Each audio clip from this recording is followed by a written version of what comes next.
Welcome student. Let us understand compounds. विद्यार्थी मित्र हो, आज आपण या ठिकाणी संयुगांना समजून घेऊ. आपण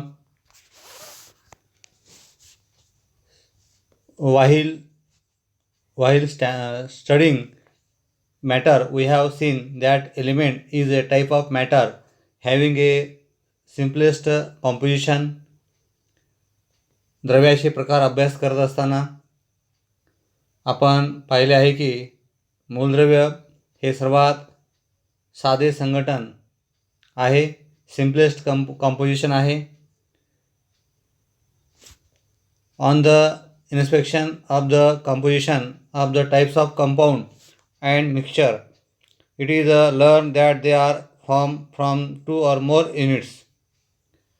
संयुग जे आहे, संयुग व मिश्रण ह्या प्रकारचे संघटन तपासले असता असं लक्षात येते की 2 किंवा अधिक घटकापासून ते कसं आहे बनलेलं आहे, 2 or more units. Whether these units are in the joined state with each other or separate decides whether the matter is a compound or a mixture. बघा, हे घटक एकमेकाबरोबर जोडलेल्या स्थितीत असतात की स्वतंत्र असतात, त्यावरून ते द्रव्य म्हणजे संयुग आहे का मिश्रण हे ठरतं. म्हणजे ते कोणत्या स्थितीमध्ये आहेत. स्वतंत्र असतात म्हणजे ते घटक जे आहेत एकमेकाबरोबर जोडलेल्या स्थितीत असतात का स्वतंत्र असतात, त्यावरून ते द्रव्य आहे का संयुग आहे, म्हणजे संयुग आहे का मिश्रण आहे, हे आपण त्या ठिकाणी ठरवू शकतो.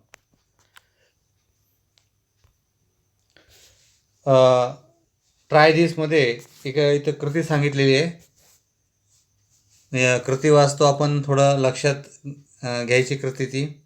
आणि खाली एक रिकामा तक्ता दिलेला आहे. त्याच्यामध्ये काही रिकाम्या जागा सोडलेल्या आहेत, त्या जागा भरायच्यात. Take 2 evaporating dishes. Take 7 grams iron filling in the first dish and 4 grams sulfur in the second. बघा, 2 बाष्पन पात्र घ्यायचे. पहिल्या बाष्पन पात्रात 7 ग्रॅम लोहकीस घ्यायचा आहे व दुसऱ्या बाष्पन पात्रामध्ये 4 ग्रॅम गंधक चूर्ण घ्यायचं आहे. Take a horseshoe magnet near the matter in the both the dishes and observe. या दोन्ही जे काही बाष्पन पात्र आहेत, एकात लोहकीस आहे, दुसऱ्यामध्ये काय आहे, गंधक आहे. तर या दोन्हीच्या वरून नालाकर्ती चुंबक जो आहे तो वरून घेऊन जायचं जवळून आणि निरीक्षण त्या ठिकाणी करायचं की नेमकं त्या ठिकाणी काय घडतं.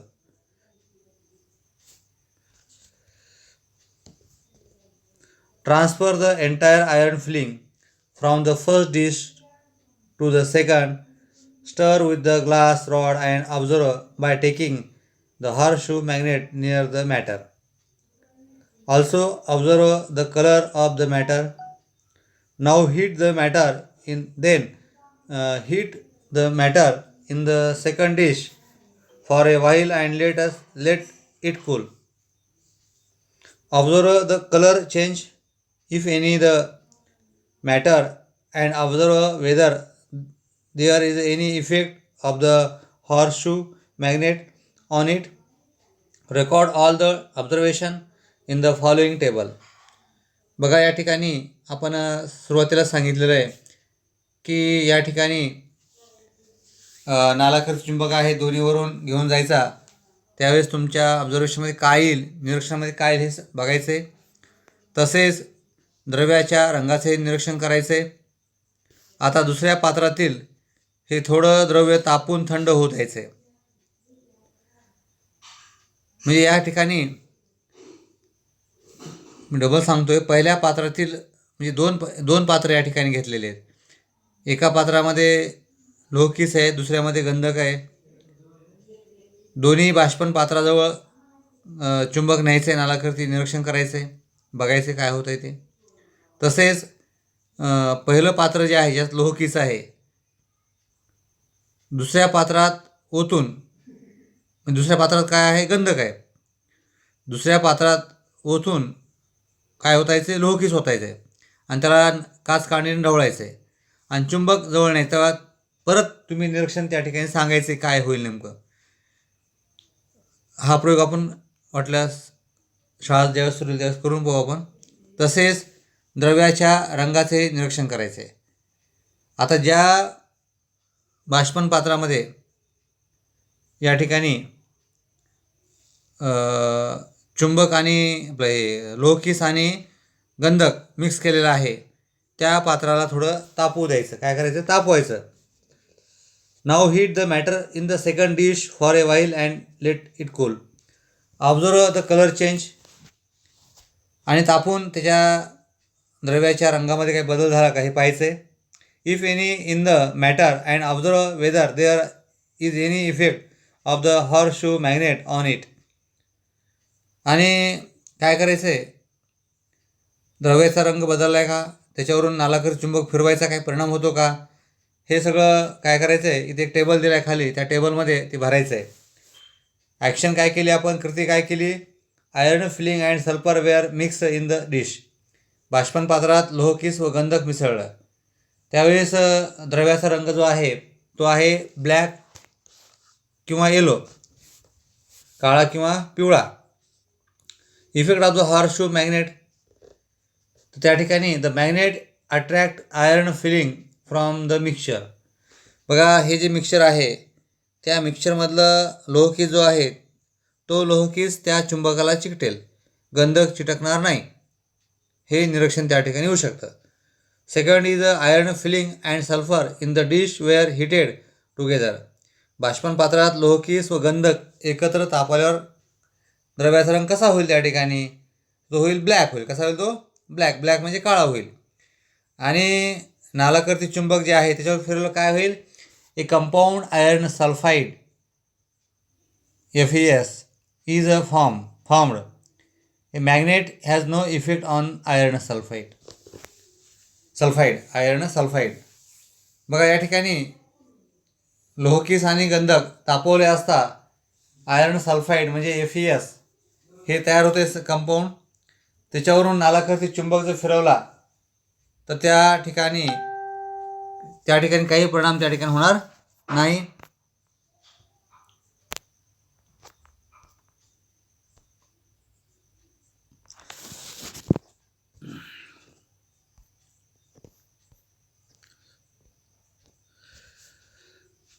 In the above activity, on testing the matter obtained by mixing iron filling and sulfur with the horseshoe magnet, step 3, it was found that the resulting matter was a mixture of iron and sulfur and possessed properties of both the components.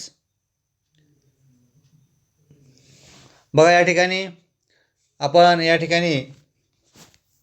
आपण जी कृती आता सांगितलेली आहे आताची, त्यामध्ये लोहकीस व गंधक चूर्ण मिसळून मिळालेल्या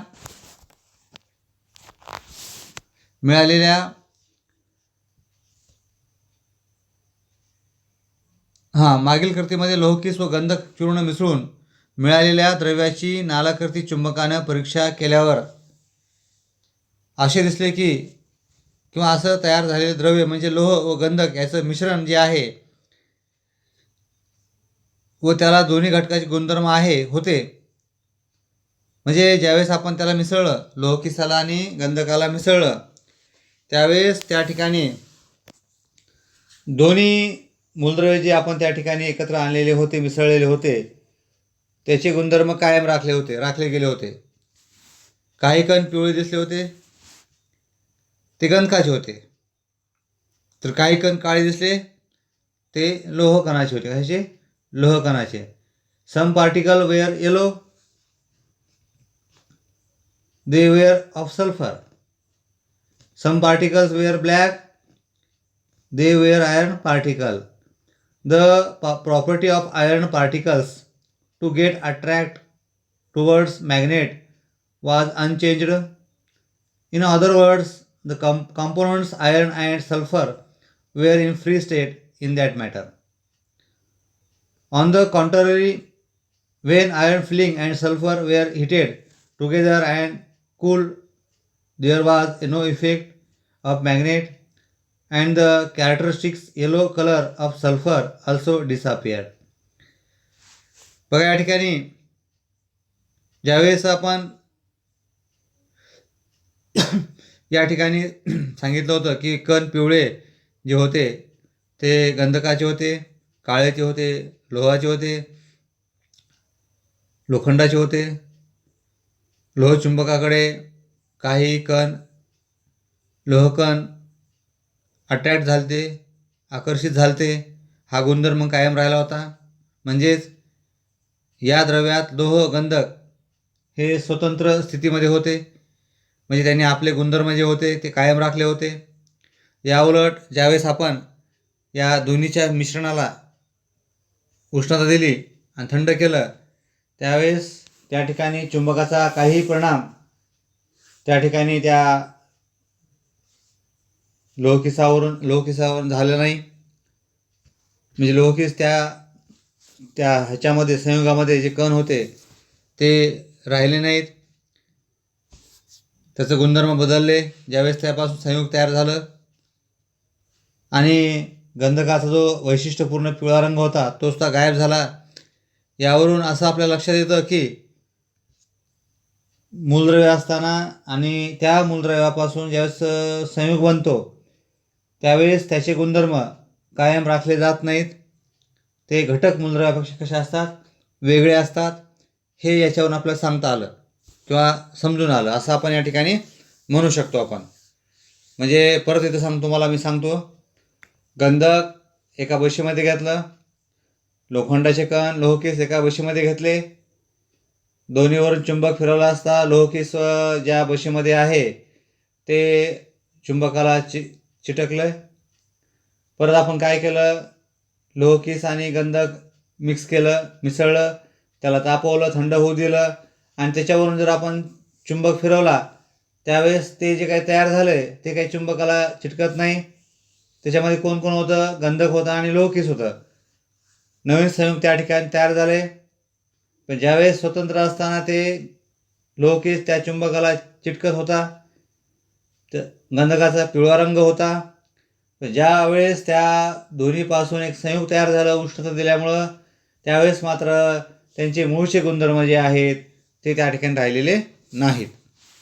the original from this we understand that the matter formed in the above activity is different from the original components. या ठिकाणी आपण असं म्हणू शकतो की या कृतीमध्ये तयार झालेलं द्रव्य जे आहे मूळ घटकापेक्षा कसं आहे, डिफरंट आहे, वेगळं आहे. A chemical combination took place between iron and sulphur due to heating in the above activity. The item of iron and sulphur become joined by chemical bond to form molecules of a new compound. बघा या ठिकाणी या कृतीमध्ये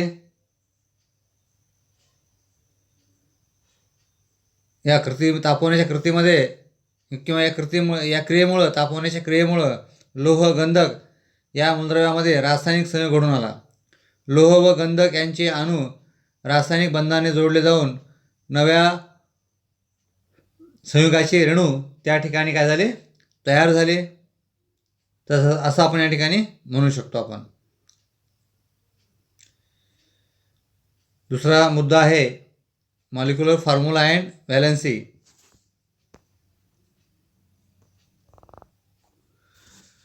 रेणुसूत्र व संयुजा.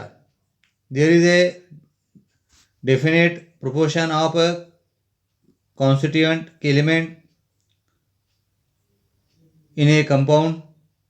Certain number of the atom of constituent elements are joined to each other in a molecule of a compound.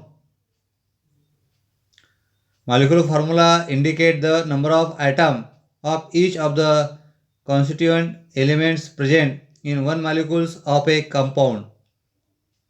A molecular formula includes the information regarding the symbols of all the constituents elements and their respective number as a subscripts. बघा या ठिकाणी रेणुसूत्र व संयुजा याच्यामध्ये संयुगामध्ये घटक मूलद्रव्याचं प्रमाण ठराविक असतं. म्हणजे आपण पाण्याचं जर उदाहरण घेतलं आपण संयुगाचं, तर कधीही एचचे 2 असतील, ज्यावेळेस एचचे 2 असतील ओ किती असेल 1 असेल, ज्यावेळेस ओ 3 असतील त्यावेळेस एच किती असतील 6 असतील. हा जो रेशो आहे हे गुणोत्तर कसं असतं, कायम असतं. संयुगाच्या रेणूमध्ये घटक मूलद्रव्याचे अणू विशिष्ट संख्येने एकमेकाला जोडलेले असतात. संयुगाच्या एका रेणूमध्ये कोणकोणत्या मूलद्रव्याचे प्रत्येकी किती अणू आहेत हे रेणुसूत्राच्या सहाय्याने दर्शवले जाते. रेणुसूत्रामध्ये किती मूलद्रव्य अणू आहेत हे आपल्याला सांगता येतं. रेणुसूत्रामध्ये सर्व घटक मूलद्रव्यांच्या संज्ञा व प्रत्येक संज्ञेच्या पायाशी त्या अणुसंख्या ही माहिती समाविष्ट असते. तर या ठिकाणी एक तक्ता दिलेला आहे बघा. या तक्त्यामध्ये ते माहिती आपण भरू शकतो. आपण एक उदाहरण या ठिकाणी घेऊ आपण. त्यामध्ये आहे वॉटर पाणी, कंपाऊंड्स, नेम ऑफ कंपाऊंड्स, याचा फॉर्म्युला जे आहे H2O आहे. घटक मूलद्रव्य याच्यातले जे आहेत ते आहेत H आणि O आहेत. आणि number of atoms of constituents element बघा, H किती आहे 2 आहेत, O किती आहे 1 आहे. तसं बाकीचे HCl आहे, CH4 आहे, MgCl2 आहे. असंच या ठिकाणी घटक मूलद्रव्य आणि अणुसंख्या बाकीच्यात भरायची. We have seen the relationship between the molecular formula and number of atom of various elements in a molecule. The ability of joining to another atom with a chemical bond is a chemical property of each atom. This ability is indicated by a number and this manner is called the valency of the atom. The atom form a many chemical bonds with other atom as its valency. Generally, valency of an element remain constant in its various compounds. बघा, रेणुसूत्र आणि रेणूमधील विविध मूलद्रव्याच्या अणूची संख्या यातील संबंध आपण या ठिकाणी पाहितलेला आहे. अणू एकमेकांना रासायनिक बंधाने जोडलेले असतात. दुसऱ्या अणूशी रासायनिक बंधाने जोडले जाण्याची क्षमता हा प्रत्येक अणूचा रासायनिक गुणधर्म आहे. ही क्षमता एका संख्येने दर्शवतात व ही संख्या म्हणजेच त्या अणूची संयोजा होय. बघा, अणू एकमेकांना रासायनिक बंधाने जोडले जातात. दुसऱ्या अणूशी रासायनिक बंधाने जोडणे जाण्याची क्षमता हा प्रत्येक अणूचा रासायनिक गुणधर्म आहे. ही क्षमता एका संख्येने दर्शवतात व ही संख्या म्हणजे त्या अणूची काय आहे, संयोजा होय. एक अणू त्याच्या संयोजितके रासायनिक बंध इतर अणूबरोबर करतो. साधारणतः मूलद्रव्याची संयोजा त्याच्या विविध संयुगामध्ये कशी असते, जनरली स्थिर असते, ती काय बदलत नाही.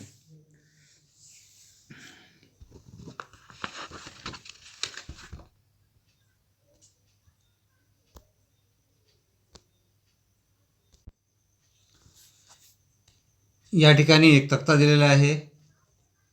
तक्त्यामध्ये molecular formula of a compound, संयुगाचे रेणुसूत्र इथं दिले. HCl दिले, H2O, H2S, NH3, HBr, HI, NaH, CH4. Constituents elements घटक मूलद्रव्य H आणि X हे 2 कॉलम या ठिकाणी दिलेले आहेत. H ची संयोजा हाय column valency of H. Number of bonds form by X with H. Xने H तयार केलेल्या एकूण बंधाची संख्या. व्हॅलेन्सी ऑफ X, Xची संयोजा हे कॉलम या ठिकाणी आहेत. बघा, HCl मधला H जे आहे 1 घेतला आपण या ठिकाणी आणि X काय आहे, Cl आहे. H ची जी काही व्हॅलेन्सी आहे ती किती आहे, 1 आहे. किती आहे, 1 आहे. X ने H बरोबर तयार केलेल्या एकूण बंधाची संख्या किती आहे? एकच आहे. म्हणजे एक CLनं H बरोबर केलेल्या बंधाची संख्या किती आहे? एक आहे. किती आहे? एक. आणि एक्सची संख्या किती आहे? एक. म्हणजे एक्सने H तयार केलेल्या एकूण बंध संख्या किती? एक आहे. आणि एक्सची संख्या किती? एक आहे. आता दुसरं उदाहरण या ठिकाणी दिलं आहे H2O. Hला H, एक्स म्हणजे काय? O. Hची संख्या किती आहे? Valency of H 1. एक्सने H तयार केलेल्या एकूण बंधाची संख्या किती आहे? 2. किती आहे? 2. एक्सची संयोजा किती आहे? 2. एक्सची संयोजा तुम्हाला माहीत आहे, म्हणजे अष्टक स्थिती किंवा द्विक स्थिती होण्यासाठी ज्या काही इलेक्ट्रॉनची संख्या आवश्यक असते ती संख्या म्हणजे काय? संयोजा. तर या ठिकाणी एक्स जे आहे O सेकंड H2O मधलं, त्याची संयोजा किती आहे? 2 आहे. किती आहे? 2. त्या ठिकाणी ओचा अनुक्रमांक किती आहे? 8 आहे. म्हणजे 2 6 हे इलेक्ट्रॉनचं रूपन झालं. म्हणजे 2 6 म्हणजे पहिल्या कक्षेत 2 आणि दुसऱ्या कक्षेमध्ये 6. मग त्याला कितीची आवश्यकता आहे? 6 म्हणल्या 2ची आवश्यकता आहे. म्हणजे संयोजा किती झाली? 2ची. हे 2 कुठून मिळवतो? H कडनं मिळवतो. कुठून मिळवतो? या H कडनं 2 मिळवतो. लक्षात? असंच बाकीचं तुम्ही भरा. Valencies of the constituents elements can be deduced from the known molecular formula of a compound. The basic for this is the univalency of hydrogen. On the other hand, the molecular formula of a compound can be written from the known valencies of the constituent elements by the method of a cross multiplication. बघा, संयुगाचं ऋणसूत्र माहीत असल्यास त्यावरून घटक मूलद्रव्यांच्या संयोजा ओळखता येतात. यासाठी हायड्रोजनची संयोजा जी आहे 1 आहे असा आधार या ठिकाणी आहे. याउलट मूलद्रव्याची संयोजा माहीत असल्यास त्यावरून तिरकस गुणाकार संयुगाचे ऋणसूत्र करून लिहिता येते. तर या ठिकाणी ते दिले बघा, cross multiplication method for writing the molecular formula of simple compounds. तिरकस गुणाकार पद्धतीनं हे आपल्याला मांडता येतं.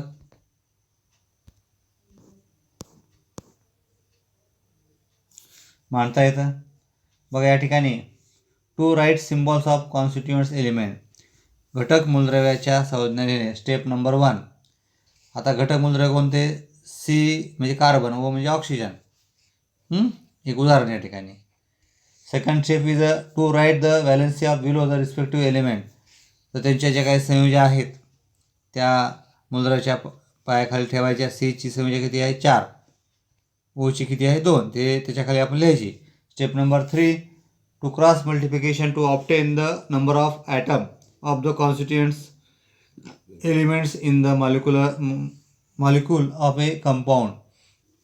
बाणाने दर्शवल्याप्रमाणे तिरकस गुणाकार करणे. बघा या ठिकाणी Cनं 2 ला गुणलं म्हणजे C2 आलं आणि 4नं O ला गुणलं म्हणजे O4 आलं. C2O4 हे सूत्र या ठिकाणी तयार झाले. तर step number 5. The write the final molecular formula of the compound. The number of constituents atom in the final molecular formula should be smallest possible whole numbers. For getting this, divide the formula obtained step number 4 by a suitable number. बघा संयुगाचं अंतिम सूत्र ऋणसूत्र लिहिणे. अंतिम ऋणसूत्रामध्ये घटक अणूची संख्या लहानात लहान व पूर्णांकी असावी यासाठी आवश्यक असल्यास पायरी 4 मधील सूत्रास योग्य त्या अंकाने भागणे. जर अपूर्णांकात येत असेल, अपूर्णांक म्हणजे पूर्णांकात ते असली पाहिजे, तर त्या ठिकाणी योग्य त्या अंकाने त्याला भागून त्या ठिकाणी ती संख्या पूर्णांकात आणायची. बघा, तिरकस गुणाकाराने मिळालेले सूत्र C2O4 व 2ने भागून मिळालेले अंतिम ऋण सूत्र CO2, म्हणजे या ठिकाणी C2O4 जे आहे, C2O4 याला काय करायचं आहे, योग्य अंकानं भागायचं समजा पूर्णांकात. तर या ठिकाणी 2 भागितलं समजा, किती ना, याला जर आपण 2 भागितलं, बे एक बे 1 आलं इथं, आणि बे 2 4, म्हणजे कसं आलं ते, इथे 1 आलं म्हणजे लिहायची काही गरज नाही. CO2 हे त्या ठिकाणी आलेलं आहे, carbon dioxide CO2. Pair the element and their valencies are given in the following table. Use them logically to deduce the molecular formulae of a compounds formed from the pairs and write them in the last column. मग या ठिकाणी element दिले, मूलद्रव्य दिले, संयुजा दिल्यात आणि molecular formula of the corresponding compound, संबंधित संयुगाचे ऋणसूत्र या ठिकाणी आपल्याला या तर्कसंगत, म्हणजे हे काही जोड्या, मूलद्रव्याच्या जोड्या व त्यांच्या संयुजा या ठिकाणी दिलेल्या आहेत. त्याचा तर्कसंगत उपयोग करून त्या मूलद्रव्य जोड्यापासून तयार होणाऱ्या संयुगाची ऋणसूत्र जी आहेत ही शेवटच्या ह्याच्यामध्ये लिहायचीत.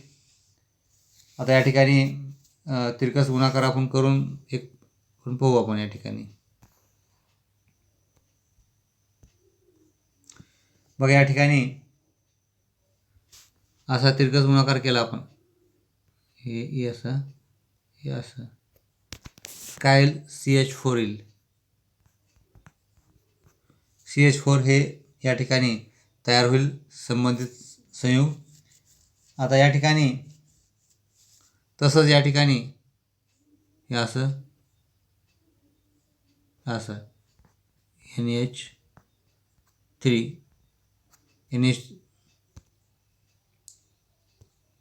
असं NH3, तसंच सेम खालचे FeSCO, तसंच त्या ठिकाणी आपल्याला ते करता येऊ शकतं. तर या ठिकाणी आपला हा पाठ संपलेला आहे. तर हा पाठ तुम्ही व्यवस्थित वाचा. हा पाठ तुम्ही 2-4 वेळेस वाचून काढा, म्हणजे तुमच्या ते लक्षात बसेल.